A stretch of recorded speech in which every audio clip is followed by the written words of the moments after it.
Nah, sejak jadi driver online inilah, Munib itu sempat mengalami beberapa kejadian yang sangat nggak masuk akal.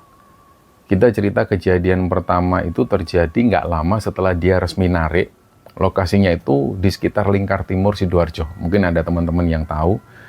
Di aplikasi itu tertera nama pemesan, namanya Ida. Dan ada catatan di situ yang membuat Munib ini agak heran sebenarnya. Yang namanya Ida ini bilang, "Mas, tolong jemput ibu saya, itu lokasinya ada di dekat warung, di daerah Lingkar Timur sana, warungnya pokoknya sudah tutup."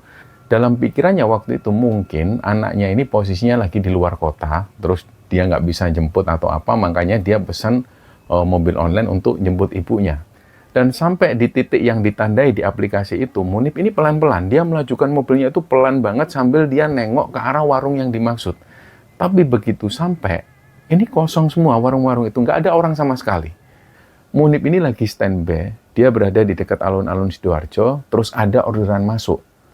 Tapi kali itu bukan orderan penumpang biasa, jadi orderan itu berupa charteran untuk rombongan keluarga yang mau menghadiri acara pernikahan ke Gresik. Nah, perjalanan dari Sidoarjo ke Gresik itu berjalan lancar. Tapi begitu mereka sampai di lokasi, di situ mereka berhenti di sebuah rumah yang cukup besar.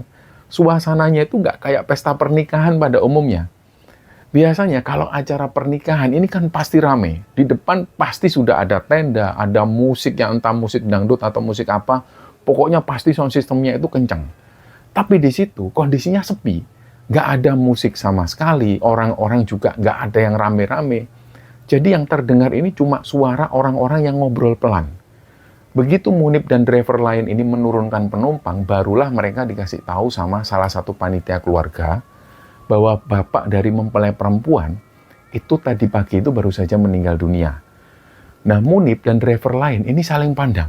Mereka kaget, soalnya dari awal mereka memang nggak pernah dapat info soal ini. Dan yang lebih membuat dia merinding lagi, keluarga mempelai perempuan ini memutuskan untuk tetap melangsungkan akad nikah di hadapan jenazah sang ayah. Kira-kira selang seminggu kemudian, ada sebuah kejadian mistis lain yang dialami oleh Munib. Kali itu jauh lebih aneh. Munib masih ingat betul sampai hari ini kejadiannya. Jadi si bapak ini itu pakai baju lengan panjang lusuh, dan beliau waktu itu bawa tongkat kayu.